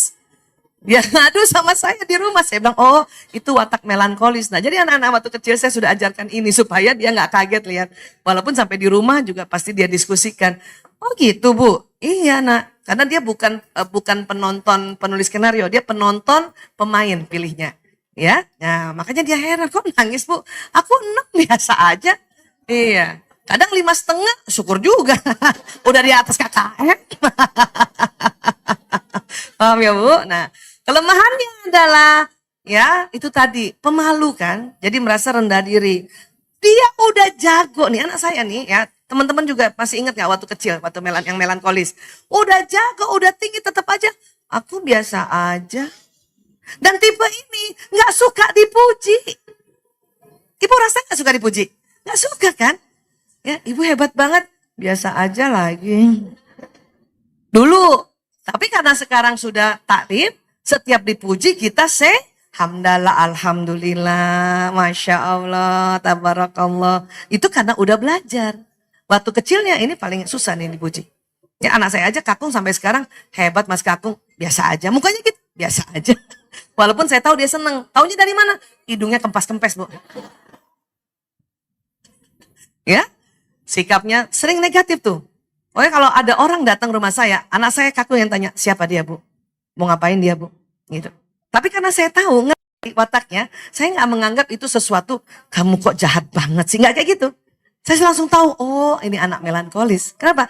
Dia mau sempurna dan cenderung hati-hati, takut salah. Kan melankolis begitu kan? Nah ya, akhirnya curigaan gitu, nanya dan punya citra diri buruk, selalu merasa nggak bisa, apa-apa nggak bisa, apa-apa nggak. Padahal dia paling jago. Ya. Intilah itu ada di sini, ya kelemahan itu tetap ada di sini walaupun nanti dia belajar, ya itu udah bagus nah, itu udah bagus. Watakmu saja yang merasa kamu ya tidak bisa, paham ya Bu ya? Iya. Untuk itu supaya lebih baik bagaimana tips? Apalagi kalau punya anak yang tipe ini, nih, ya. Nah ini Kakung waktu kecilnya, nah, sekarang udah sedang koas, ya. Nah dulu dia rapi banget, sekarang saya ajarin untuk berantakan sedikit. Kenapa? Karena kalau sudah koas, kan nggak bisa sendiri-sendiri. Nanti ada temennya sama-sama koas dokter muda yang 5 orang, 6 orang. Kadang kalau di gawat darurat tidurnya berdiri. Padahal dia selalu mau tidurnya di kamar. Kan orang melankolis gitu kan? Siapa tadi melankolis Bu? Ibu pindah tempat tidur nggak bisa kan? Iya nggak bisa, kepikiran Bu. Ke hotel yang bagus aja. Malam pertama, hari pertama, orang melankolis itu kepikiran Bu. Bersih nggak ya? Ya, siapa yang pernah tidur sini ya? Mikir gitu. Pernah ada yang mati nggak ya di sini? Benar kan? Benar ada tuh. Benar kejadiannya. Itu orang melankolis Bu. Saya paham itu. Makanya kita kalau udah tahu watak tenang aja. Bahkan kadang-kadang kita ketawa sendiri. Ya, Pak. Ajari agar lebih rileks dalam mengerjakan sesuatu. Karena terlalu serius juga tidak baik kan. Ya, ajari untuk sedikit terbuka. Ya, jangan heran ibu kalau punya anak melankolis, dia akan ceritanya sama ibunya aja. Gak mau langsung cerita sama yang lain. Dan itu juga tunggu waktu. Kapan enaknya. Ya, jangan dipaksa. Oke. Kemudian juga beri pemahaman mengenai perfeksionis bahwa tidak semua harus terlalu sempurna. Karena nanti capek hidupnya. Ya, nanti capek. Ini tipsnya. Ya, tipsnya supaya dia akan jadi lebih baik. Sekarang yang pilih sutradara. Itu jam betul ya? Lebih lambat berapa? Oh iya. Oke. Lebih cepat ini ya. Makanya saya patokan itu ya. Siapa pilih sutradara? Oke. Pilihan pertama atau pilihan kedua? Ada yang pertama, ada yang kedua. Ya, nggak apa-apa. Sekarang, sutradara. Sutradara disebutnya koleris. Hasratnya apa Bu Aisyah? Mengatur. Suka ngatur ya, betul tuh. Kata ibu tukang ngatur. Mulai kerasa nih. Ya. Dan memang pelaku. Senang kerja tuh dia. Tipe ini. Terasa gitu nggak Bu? Yang sutradara. Ya, terasa nggak? Dan mau cepat. Mau cepat, sigap. Ya. Males sama orang yang lambat-lambat. Berantemnya sama suami yang agak lambat. Iya kan? Iya, sama anak yang lambat, sama anak yang plekmatis. Aduh, habis nih. Sama orang sama mama-mama koleris ini ya. Ini kalimatnya selalu cepetan. Pokoknya. Itu, tipe ini memang. Nggak bisa diapa-apa memang dari sananya. Tapi bisa dibentuk menjadi koleris tawadu. Ya. Mari kita lihat. Bagaimana wajah bayi koleris sejak kecil. Ya. Lihat, koleris hasratnya mengatur. Begini muka bayi koleris. Dari bayi aja udah ngatur. Siapa yang diatur? Ibunya. Bapaknya, ya kan? Iya, udah ngatur dia. Dalam hatinya, gua atur nih, gitu. Ya, seandainya kalau dibikin kartun ya nih, emang tipenya begini Bu. Itu memang, ya, inilah tipe yang pemimpin asli tuh ini. Ya, paham ya? Iya. Nah, bagaimana bayi koleris? Kekuatan bayi koleris. Aktif dia, energik, berkemauan keras, cepat berkembang, cepat bergerak dan berani.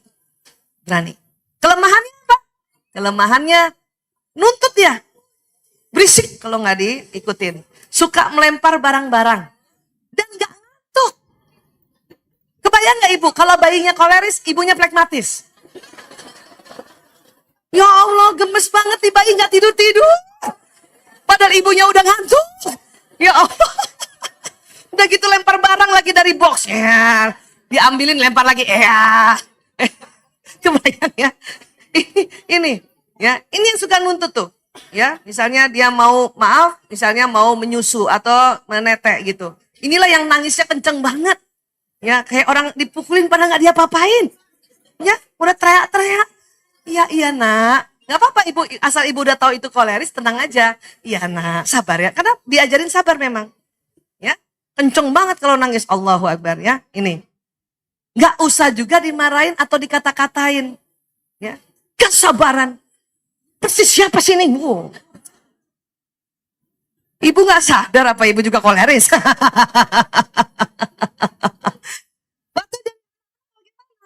Kekuatannya berani dan antusias. Kompetitif. Aktif dan cepat bergerak juga. Dapat dipercaya. Dia bertujuan selalu. Makanya kalau disuruh-suruh selalu, untuk apa? Kenapa aku? Ya kan gitu. Ya, apa tujuannya ini? Ya, anak saya yang begini itu yang nomor 2. Setiap gurunya ngajar dia selalu tanya, apa tujuannya belajar ini Bu? Bayangkan. Itu kalau gurunya nggak ngerti, disangka anak saya pembangkang. Mau nggak mau saya ajarin gurunya, makanya gurunya udah bisa sambil senyum. Koleris banget. Ya, kelemahannya apa? Suka berdebat. Memang keras kepala. Ya.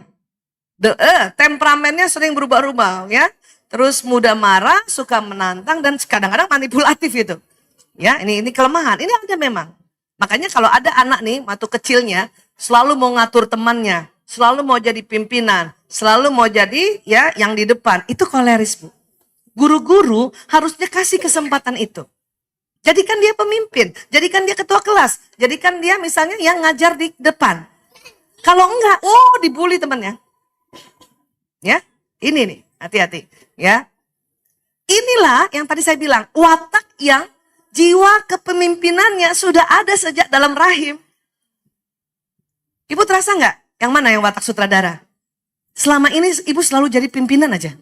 Ya ketua lah, koordinator lah, paling nggak gitu. Ya. Dan kalau nggak jadi pimpinan rasanya, aduh saya harus pimpinan nih. Ada desakan itu memang. Paham ya Bu? Terus kalau remaja bagaimana? Kekuatannya agresif dan aktif. Jadi pemimpin tuh kan. Percaya diri, pemecah masalah, kompeten dalam keadaan darurat dan bertanggung jawab. Orang koleris inilah Bu, yang berani ambil keputusan dalam keadaan darurat. Sejak kecil pun atau sejak remaja. Nauzubillah min dzalik, punten. Seandainya tempat ini tiba-tiba berbahaya, ada terbakar, watak koleris yang diantara ibu-ibu lah yang akan ambil keputusan. Kita lewat sana gitu kata orang koleris. Kita ikut. Salah. Oh, koleris itu nggak malu bilang salah. Betul, nggak malu bilang salah. Mana orang-orang koleris? Coba, tadi yang sutradara. Betul Bu, nggak malu kan bilang salah? Bahwa aku salah. Ya, nah, uniknya yang lain ngikut. Udah ngikut ke sini, salah Bu? Iya salah. Orang pragmatis dalam keadaan darurat itu susah ambil keputusan. Ya, lewat mana Bu? Terserah. Panik. Yang melankolis dominan, mau ambil keputusan, mikir lama. Sini.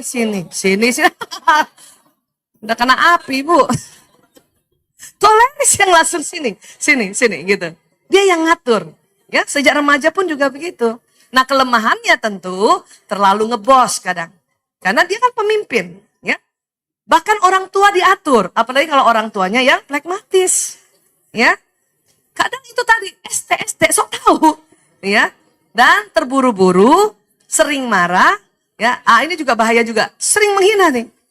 Menghakimi dan sulit bertobat. Ini saya kasih tahu aja nih, Bu. Ini bukan kata saya, riset membuktikan, ya. Makanya hati-hati orang koleris. Orang koleris lah ini yang sering dapat ujian tinggi sekali atau berat.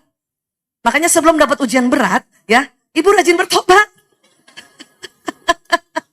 Ya. Makanya kalau dia ini, nah anak saya nih yang kedua nih, namanya Mas Priyo, ya sekarang lagi jadi dokter umroh, ya bawa 370 jamaah, Allahu Akbar. Ya, ini Priyo kecil tuh, waduh kelihatan kan mukanya kan, nah walaupun udah kayak gitu kurus ya, tapi dia, nah tips untuk anak yang ya koleris, orang tua yang anaknya koleris, ya ajari bersabar. Priyo dikit-dikit, ibu aku mau sekarang, sabar ya nak, selalu saya ajarin untuk lihat jam. Ya, 10 menit. Dan kalau emang 10 menit, bilang 10 menit. Kalau emang 15, lebih baik ibu dibentak di awal daripada dia menuntut di akhir. 15 menit, lama-lama Bu, 15 menit ya nak, karena ini masakannya, dijelasin aja. Daripada ibu bilang 5 menit, padahal setengah jam. Habis ibu di akhir ibu. Ya, ini anak ini kan bukan anak yang, ya apalagi anak sekarang, ibu harus ajarkan, kalau emang setengah jam, bilang setengah jam gitu. Ya. Kemudian, ajari untuk tidak memaksakan kehendak. Ya, itu berkali-kali. Dia selalu mau cepat. Ya. Kemudian lagi, ajari cara mengendalikan diri agar tidak cepat-cepat dalam belajar. Priyo anak saya, juga mungkin yang koleris anak-anak ibu, ya. Setiap ada pekerjaan rumah atau tugas, dia selesaikan di sekolah hari itu juga. Dia nggak mau tunda, nggak mau di rumah. Cuman karena cepat-cepat, tulisannya nggak bisa dibaca. Sampai gurunya itu bilang, Priyo, Bapak tahu kamu mau jadi dokter, tapi sekarang janganlah tulisan dokter. Dia bilang gitu. Dia sudah dokter sekarang juga. Ya, bahkan waktu dikasih tahu, apa dia bilang? Pak, besok-besok tuh nggak ada orang nulis, semua diketik. Dia bilang gitu. Karena anak koleris berani ngomong kan? Nggak mungkin jaler ngomong begitu, pasti iya Pak gitu. Ya, nah ini anak-anak. koleris ya. Beri apresiasi langsung atas apa yang dikerjakan, atas prestasinya. Ya, atas prestasinya. Jadi, kalau orang koleris karena dia sudah cepat menyelesaikan pekerjaan, puji dulu dia cepat menyelesaikan kerjaan. Rio, alhamdulillah kamu hebat nak, udah kerjaannya, udah PR-nya udah selesai. Dalam hati saya, walaupun tulisannya nggak kebaca. Ya, nah kalau mau ada diperbaiki baru, ya boleh nggak nak? Ini ada 2 yang diulang aja nih, dua kata nih diulangnya. Dia kurang kebaca, nanti dapat nilai. Nah, kasih tahu bahwa nanti dapat nilai jelek. Baru mau tuh cepet-cepet kerjain. Jadi orang koleris senang dipuji bukan gantengnya, bukan cantiknya, tetapi dia bekerja cepat. Itu dia. Paham ya Bu? Oke. Nah, sekarang siapa yang pilih pemain? Ada? Masya Allah. Pemain bahasa Latinnya yaitu sanguinis. Hasratnya gembira dan pembicara. Benar Bu? Rasanya gembira terus ya Bu? Walaupun di rumah habis dimarahin suami, nangis, sampai majelis taklim sudah bisa. Betul Bu? Allahu Akbar. Sanguinis tuh gitu. Tipe sanguinis ini tipe yang gembira dan orang nggak bisa lihat dia sedih apa enggak. Padahal sebenarnya sedang sedih. Ya, sedang sedih dia. Ya. Dan selalu ceritanya itu mau, misalnya dia cerita kesedihan, jadi lucu juga. Misalnya ya, orang sanguinis dompetnya hilang, dan orang melankolis dompetnya hilang, itu beda cara ngomongnya. Orang melankolis pasti sedih. Dompet aku hilang, itu melankolis. Datang temennya sanguinis, aku juga dompetnya hilang. Nah, ngomong gitu. Kalau ibu lihat ada teman ibu, dia hilang barangnya, ngomongnya bangga, itu sanguinis. Sebetulnya nggak bangga, karena selalu mau gembira. Misalnya banjir. Kata yang melankolis, rumah aku banjir. Semana, semata kaki. Tapi udah sedih banget orang melankolis. Karena udah kepikiran gimana rapiinnya, gimana bersihin. Karena mau sempurna kan. Datang orang sanguinis. Rumah aku juga banjir. Bahagia banget. Seberapa Bu? Segini? Banjir segini, informasinya gembira Bu. Aku juga banjir gitu. Ibu pernah nggak lihat misalnya ada berita banjir, ya, yang Pak Lurahnya di wawancara di belakang dia begini-begini? Nah itu sanguinis tuh pasti.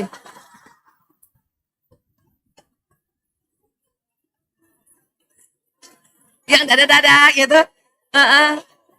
Terus kalau ibu lihat ada orang bawa barang-barang mukanya sendu, itu melankolis tuh, phlegmatis. Oh, tapi yang bawa barang sambil ketawa-ketawa gitu ya, naik perahu gembira, itu sanguinis. Karena dia selalu gembira. Otaknya selalu melakukan gembira, gembira, gembira. Ya, ini. Bagaimana waktu dia bayi, waktu dia kecil. Nah, ini ya, siapa yang begini rasanya? Nih mukanya.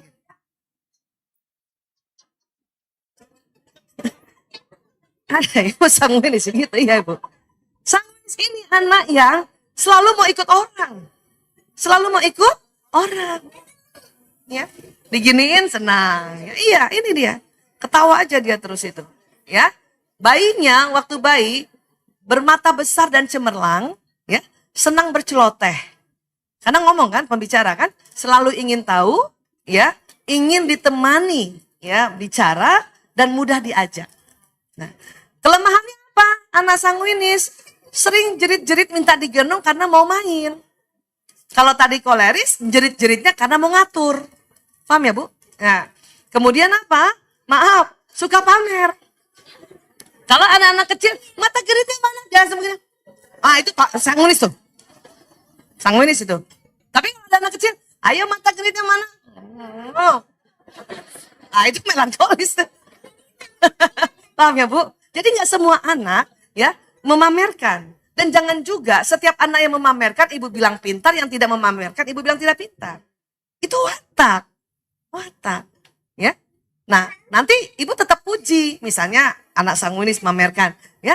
Gimana sayang? Ayo nyanyi-nyanyi, ya. Calonku ada 5, Masya Allah. Ini anak sanguinis nih, anak populer, anak gembira. Gitu caranya Bu. Ya. Ada anak lagi, ayo nyanyi nak. Mau.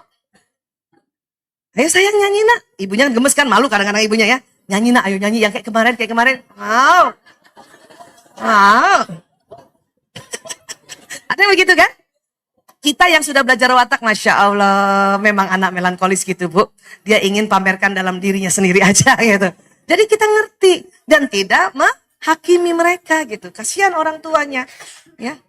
Bahkan ibunya suka sumpah-sumpah, kemarin. Ya iya, sama nama ibunya doang. Karena anak melankolis senang pamer hanya dengan orang yang dia sudah kenal. Itu melankolis.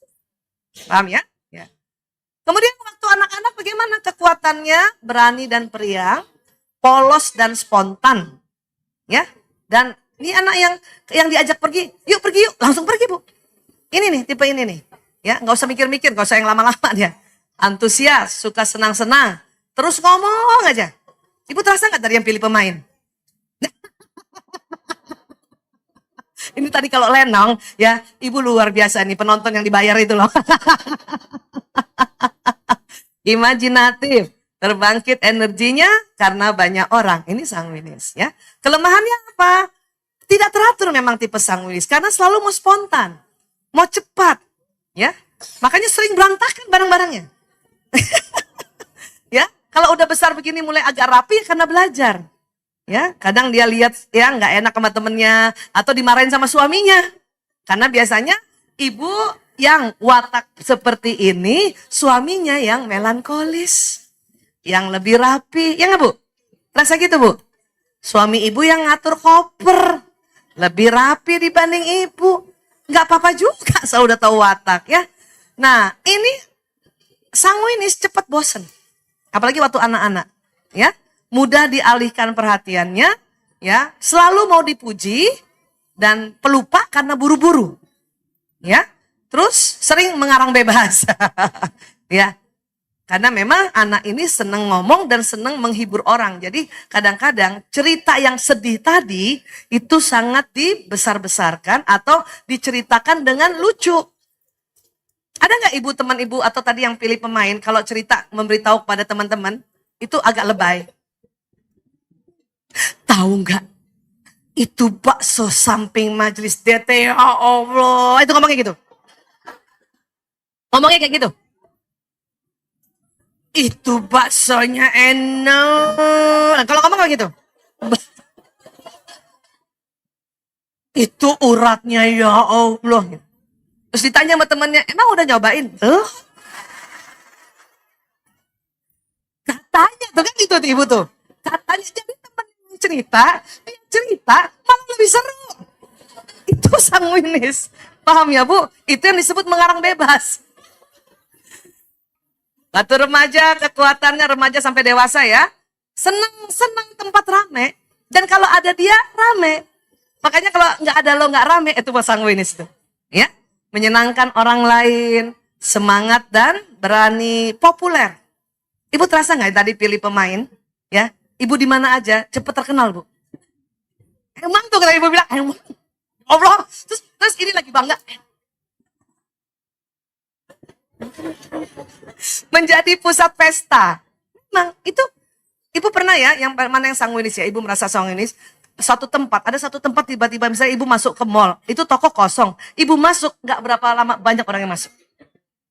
Ya, restoran kosong, ibu masuk, nggak berapa lama banyak yang masuk. Karena memang sanguinis dia punya magnet energi yang luar biasa. Bisa jadi orang masuk karena dia dengar kita ribut ngomong. Ya kan? Jadi kan dia pikir, oh enak nih tempat restoran ya, nah, gitu. Gitu. Karena dia pembicara. Ya ini marketing habis ini ya. Kelemahannya, punten, gila perhatian dan pujian memang. Kalau punya anak sanguinis, pujilah Bu, please. Supaya dia akan nurut sama ibu, demi Allah. Ya, manipulatifnya tadi, karena ceritanya dia belum pernah makan bakso, dia bilang enak. Itu namanya manipulatif. Ya, terus apalagi kreatif cari alasan. Ya, terus memang seneng diajak. Inilah tipe yang dikit-dikit, ya ke Bandung yuk. Besoknya nelfon, gak bisa gue. Udah terlanjur janji, ya Allah semua orang dijanji. Nah ini tipe ini.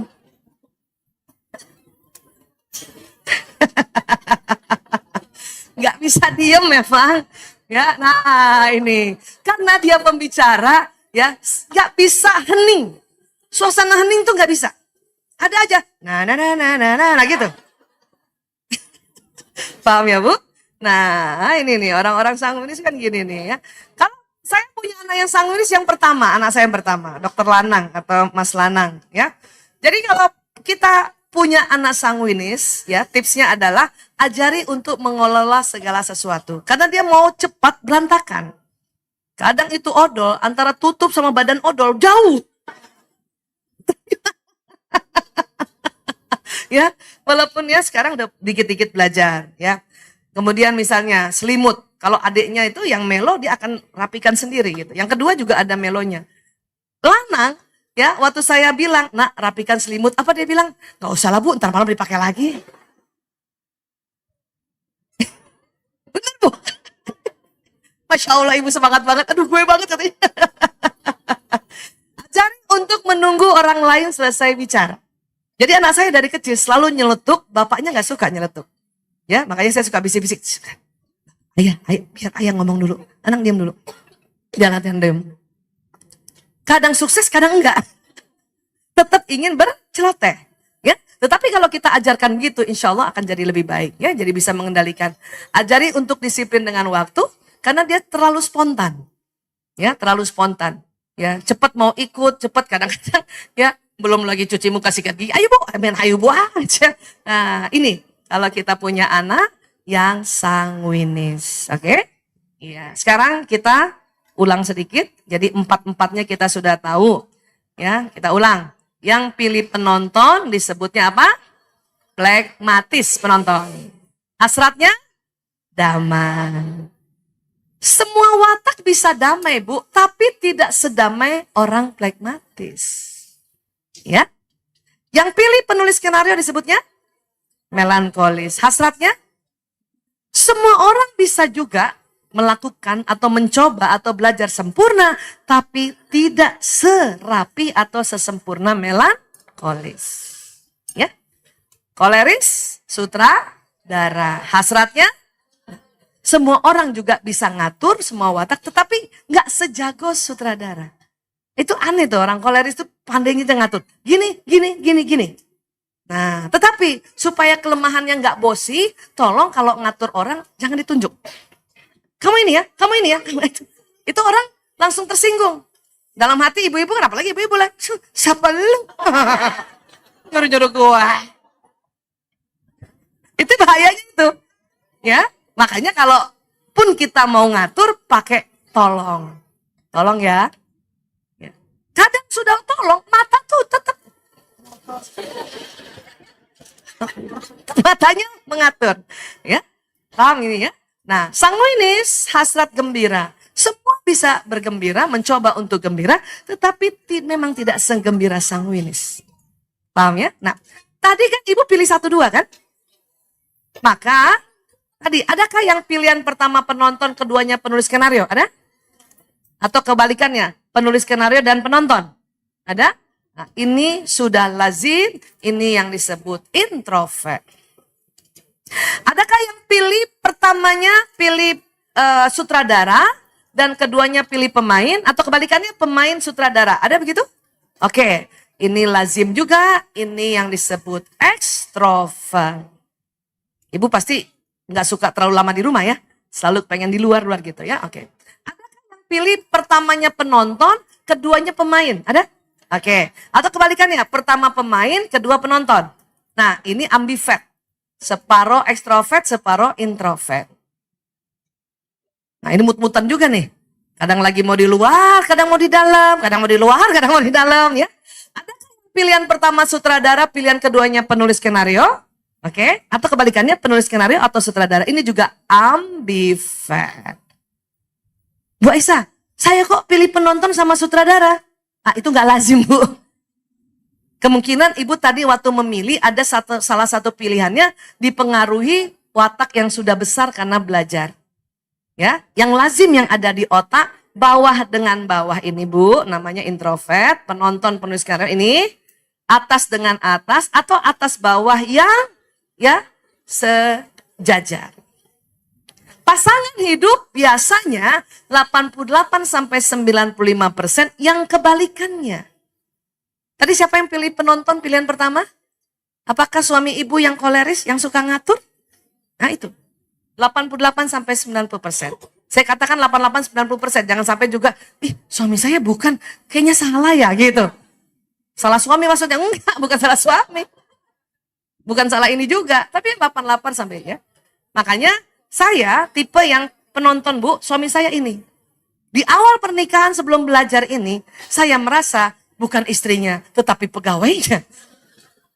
Karena suami saya dikit-dikit, kamu begini ya, kamu nanti begini ya, tangannya ini gini. Dan suami saya nggak suka lihat saya tidur.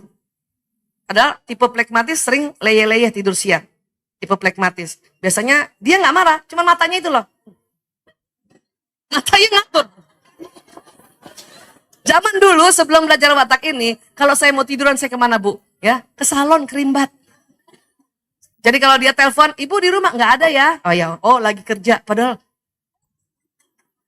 asal. Paham ya Bu? Kesian ya. Tapi sejak belajar ini tahun 99-2000, suami saya sudah nggak pernah marah lagi jikalau saya minta izin untuk istirahat. Bahkan kadang dia yang paksa saya, udah Bu Isa istirahat, Ibu Isa kan plekmatis, dia bilang gitu. Nah itu enaknya kalau sudah belajar. Paham ya Bu? Iya. Saya ulang lagi ya, nggak ada pertanyaan ya. Oke, Ibu kalau ada yang nanya, jawabannya ada di buku. Oke, ulang ya. Watak ada di mana Bu? Otak bagian mana? Pegang. Di tengah. Watak dibawa sejak dalam karena apa? Genetik turunan ya. Baik, watak kalau yang melankolis hasratnya sempurna. Ciri khasnya pemikir. Watak yang sanguinis atau pilihnya pemain atau artis gembira hasratnya. Ciri khasnya pembicara ya.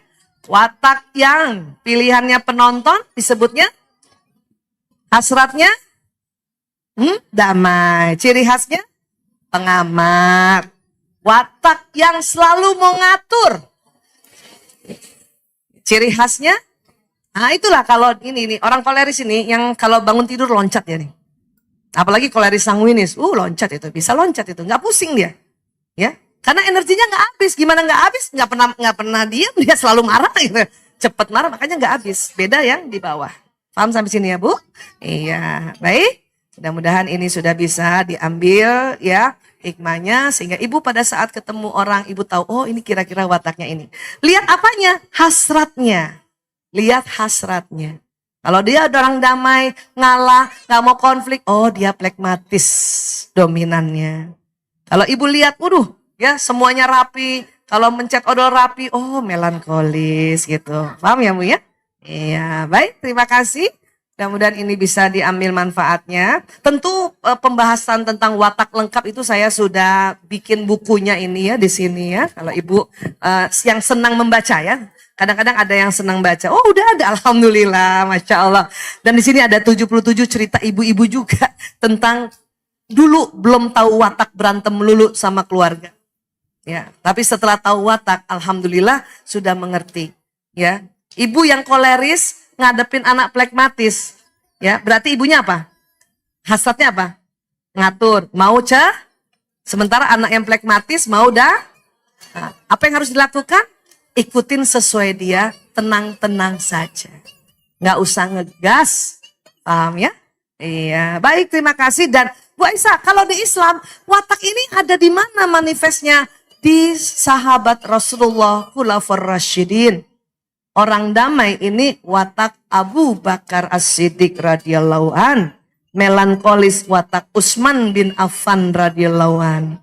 Koleris siapa? Umar bin Khattab radhiyallahu an. Dan sanguinis Ali bin Abu Thalib radhiyallahu an. Ya. Nah setiap orang wataknya kombinasi.